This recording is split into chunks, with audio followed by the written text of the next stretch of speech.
What's up, everyone? Welcome to this day in Philly sports history for February 3rd, 2023. Big news yesterday was the groundhog saw his shadow, so 6 more weeks in winter. I have to say, just got back from my daily walk/run, and it feels like winter. So I'd just like to say thanks a lot for that, Phil. Really appreciate it. Anyway, back to the podcast.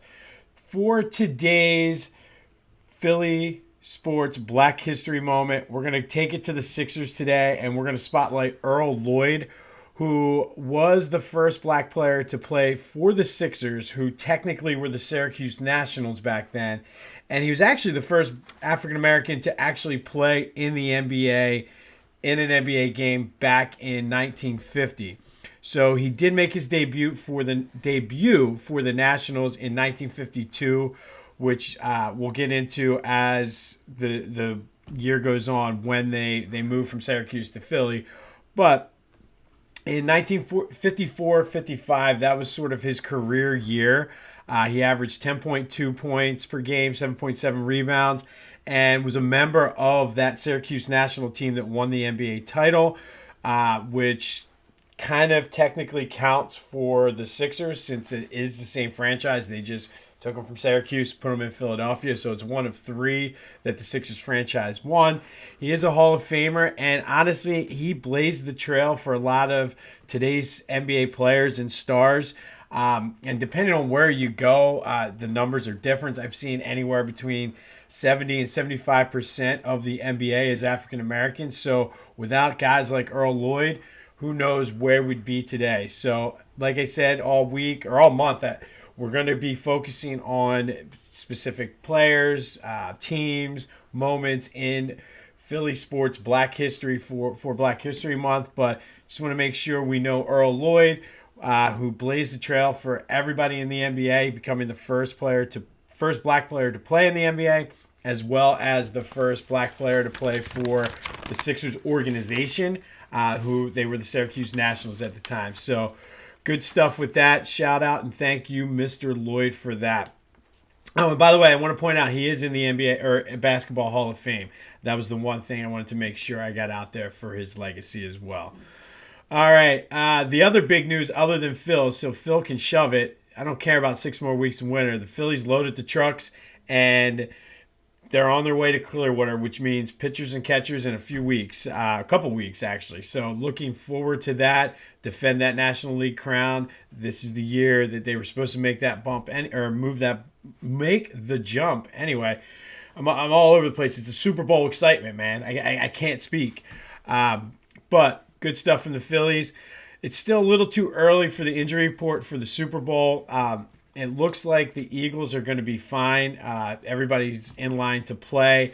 The Chiefs, there was conflicting reports here or there about Juju Smith-Schuster and just Kadarius Toney. Like a lot of that, nobody knows. And you're not hearing anything about Mahomes' ankle. I think at this point, we still have 9 days to go. I think we ought to just not necessarily worry about it and just assume that they're going to be full strength. And to be honest, it's going to be a good game no matter what. So it's too early. But it should be an even matchup no matter what.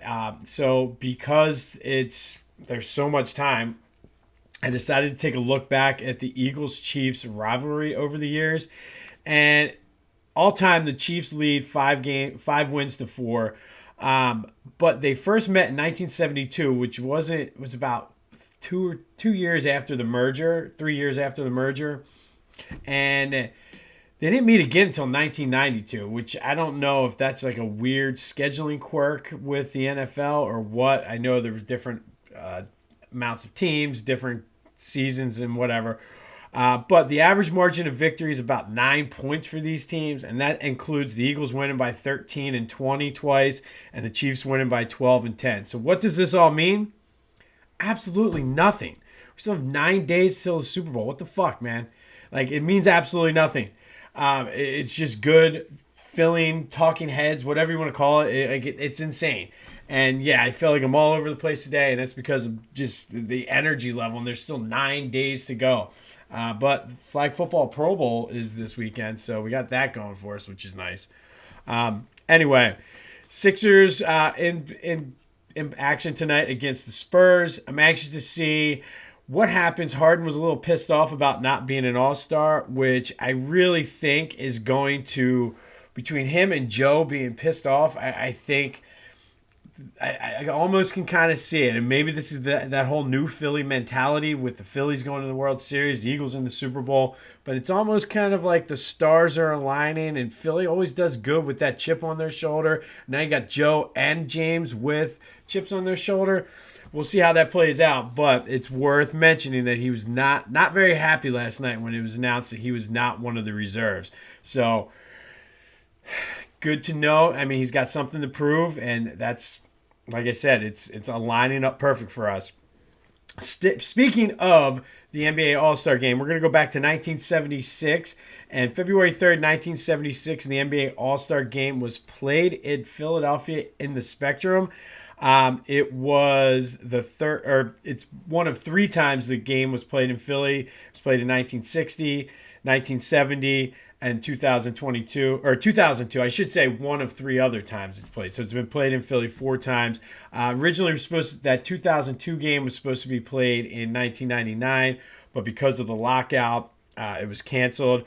So in 1976, it was the Bicentennial of the country, 200 years. So Philly hosted the NBA, NHL, and Major League All-Star games, which was pretty cool. And I don't know if any city has ever done anything like that, at least in modern times. But key points about this All-Star game is the last one that was played during the week. They switched to the regular Sunday All-Star game in 1977, which to me, a Tuesday night All-Star game, that's kind of what baseball does. So it's, I don't know. I guess it was, again, something to do with the scheduling. And it was the last one played before the NBA and the ABA merged, which really, once they merged, you had guys like Dr. J, George Gervin, all those guys coming over from the ABA into the NBA, and it really created like a massive event for the All-Star game. But in this All-Star game, the East won 123-109. Dave Bing of the Washington Bullets was named the MVP. For the Sixers, they were represented by Doug Collins, and you might remember him from being the coach of the Sixers at one point, and George McGinnis. Other notable stars were Walt Clyde Frazier, John Havlicek, Rudy Tomjanovich, the old Rockets coach, played in this All-Star game, Kareem Abdul-Jabbar, Rick Barry, and Nate Tiny Archibald. The All-Star game was not what it is today. It wasn't necessarily the spectacle. Again, it was on Tuesday night, but there was no dunk contest. There was no three-point contest.